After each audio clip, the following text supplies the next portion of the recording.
Hello, everyone. Thank you again for joining us today for this episode of In the Swamp with OGRE. Today we have Joe Rhodes of Vegas Stronger. How you doing, Joe? I'm doing well, Ed Rossi. How are you doing?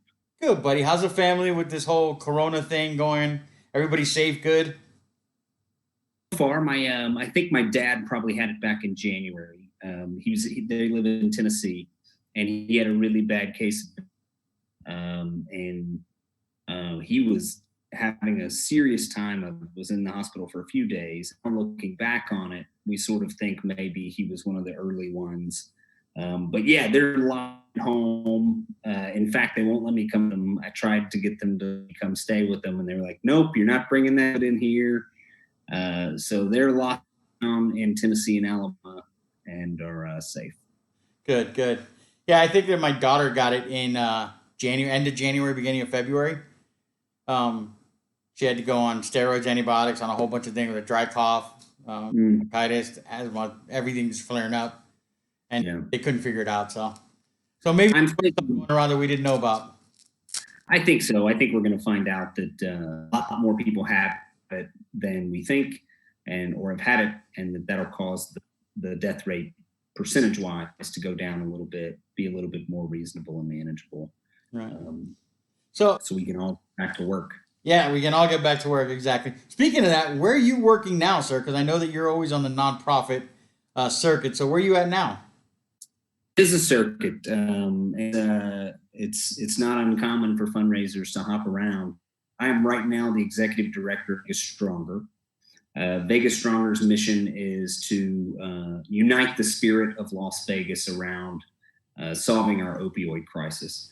We believe essentially our homelessness issue in Las Vegas is at its core a substance abuse issue.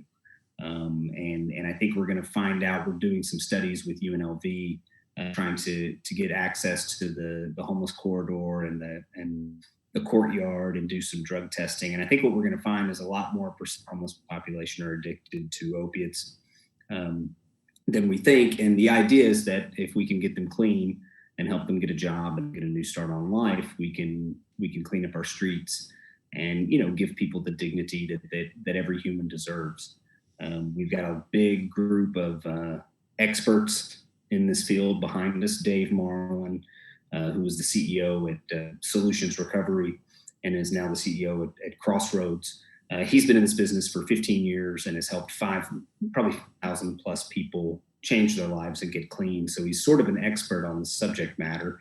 And he's developed in the for-profit side a methodology of 10 modalities, giving people salon services, yoga, fitness, diet, 12-step programs, cognitive behavioral therapy, medically assisted treatment.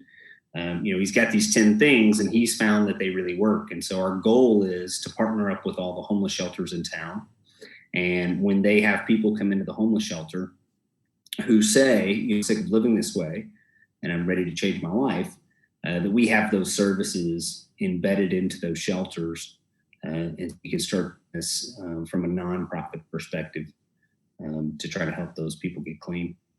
And do you guys have a facility, or you're just going to base it out of the out of the shelters that are currently available? That's an excellent question. So the idea is, right now, the current problem is, if you're homeless and you want to get clean, and you walk into, say, Catholic charities will send you to Crossroads. Or if the police pick you in the streets and you're showing signs of drug abuse, take you to Crossroads Recovery. Crossroads is a for-profit center, and they can detox you for 5 days because that's Medicaid reimbursable. So they don't lose money doing that. But at the end of those 5 days, they detoxed you. It costs $1,800 a month to have a bed there and 3 meals and all the amenities that being in a recovery center.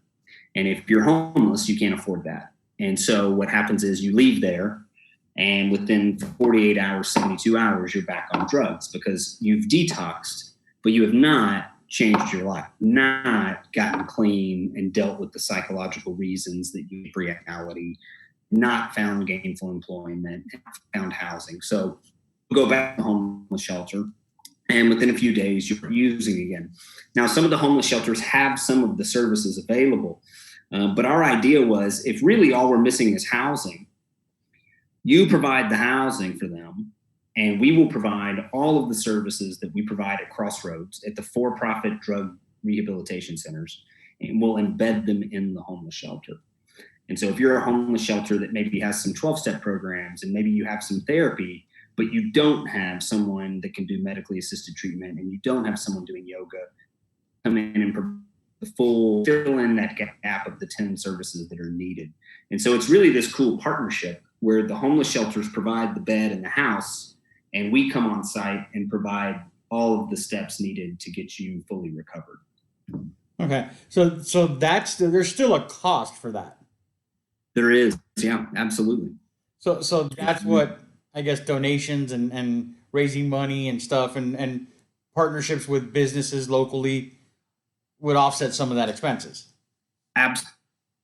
We cannot do this work without community help and without people who care.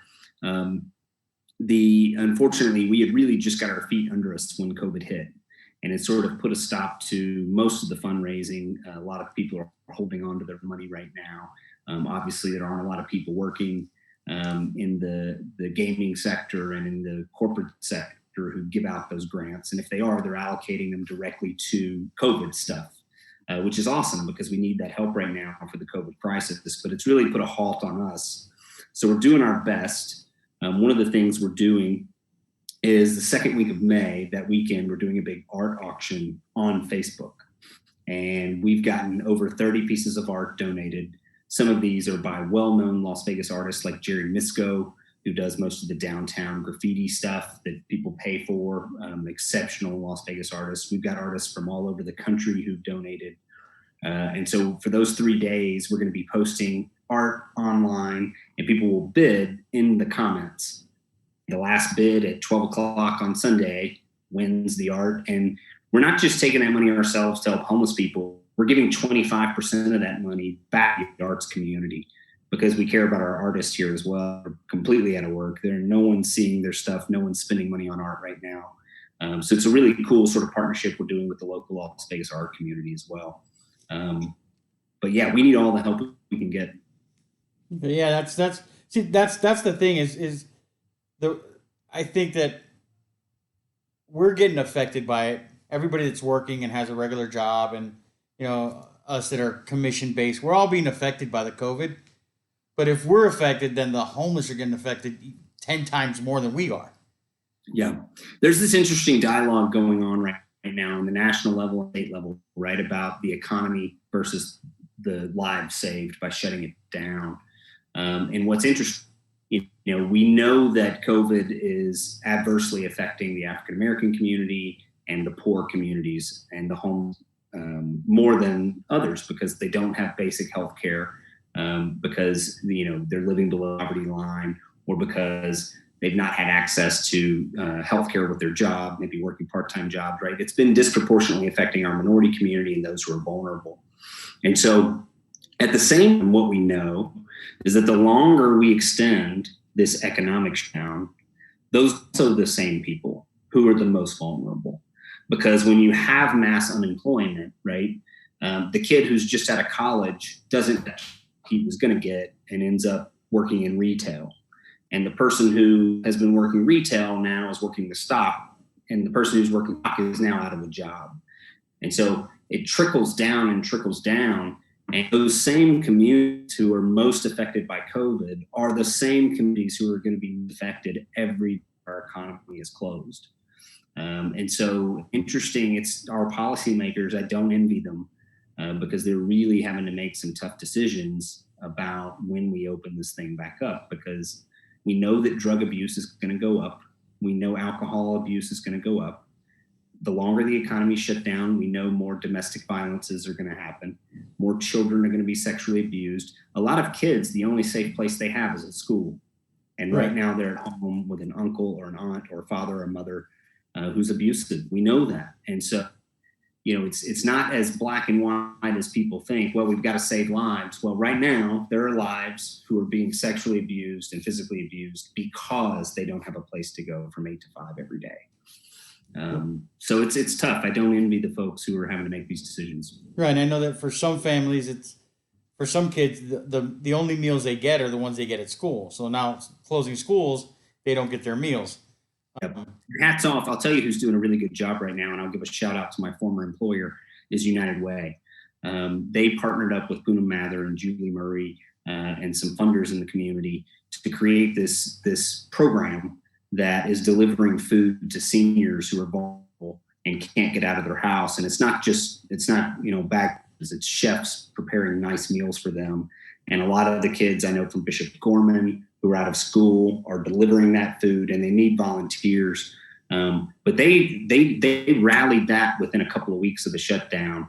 Very, very impressed. And it's why people need United Way. Every community needs a United Way. So it was exciting to see them step up and do what they're doing. Yeah, I have a friend I just spoke to not too long ago, owns a local restaurant, and they've donated to the hospitals, to grocery stores, to fire department, the first responders, and they just did for Easter 10 meals for the 10 families that were hard hit. Yeah. So I think we all need to do our parts. So you said there's an We auction coming do, up. don't we? Go We ahead, sir. do. We do it's fascinating, right? In these crises, what you find, at least from my personal opinion, is your faith in institutions and your faith in government and policymakers goes down. But your faith in your fellow man and your fellow woman goes up, right? And you're just like, especially Las Vegas, I've only been here 6 years, and it's the only place I'll ever call home. But we have a community that steps up every time, whether it be the shooting, or whether it be this, or whether it be 08. This community really steps in and takes care of its people when they need to. Yeah, it seems like we do a really good job of stepping up. I know I'm part of a couple groups on social media that every time you go to the store, you go right online and say, hey, we found water, we found toiletries, we found this, we found that. So everybody knows where to go. And Yep. we're reaching out to everybody we do business with, or we've done business with in the past, to ask them, okay, how can we help? What do you Yep. need? And I'm sure you're reaching out to people, hey, what can I do for you? Absolutely. I think that's just the power of the Vegas Strong. I mean, that's what we do. Yeah, and that was the whole idea behind Vegas Stronger. Was we wanted to pull on that spirit that we saw happen after the shooting, and that's why we chose that name. Is because we think that if everyone in the community invests and comes together and cares about this thing, we think we could not only clean up our homelessness in this community, but we think we could be a model for every other city in the United States that is having issues with homelessness. That if we prove this in Las Vegas, right now we're known as the place you go to sin, right? We're the place you go to stories that happen here stay here. What we would love for Las Vegas to be known as, and if the community commits to helping, it can, is the metropolitan city that solved homelessness and created the model for every other city. Because our goal is not just Vegas Stronger. Our goal is Seattle Stronger, San Diego Stronger, St. Louis Stronger. We really want to make this a national model. Nice. All right. On that note, I will put all of your information down here, put about your auction down here, and we'll have everybody jump on and try to raise some money for you and help you guys out. Thank you so much. We don't just need money. If anyone has any pottery or sculptures or artwork that they've been looking for a place to put it and they don't have room in their house, or it's been in storage, we'll do a contact-free pickup. If you donate a piece of art, we're going to give you a big shout out on Facebook and thank you for your contribution. So if anyone has art they would like to donate, that would be great. And then also, I'll give you a link to the Facebook event if anyone would RSVP. And the bids are going to start at $25. So there'll be low end items, there'll be high end items. We know we've got some pieces worth $3,000 and $4,000, and we have some pieces worth $50 and $100. So every dollar counts. Everyone can contribute. Ed, I've known you for a few years, and you are truly one of the most giving human beings I've ever met. And I appreciate you and Mercy so much. Thank you, sir. We appreciate you, man. I know I love to be a part of everything that you do. Thank you so much. I know I can always count on you, and I appreciate it. Thank you, my man. We'll see you later. All right, brother. Bye-bye.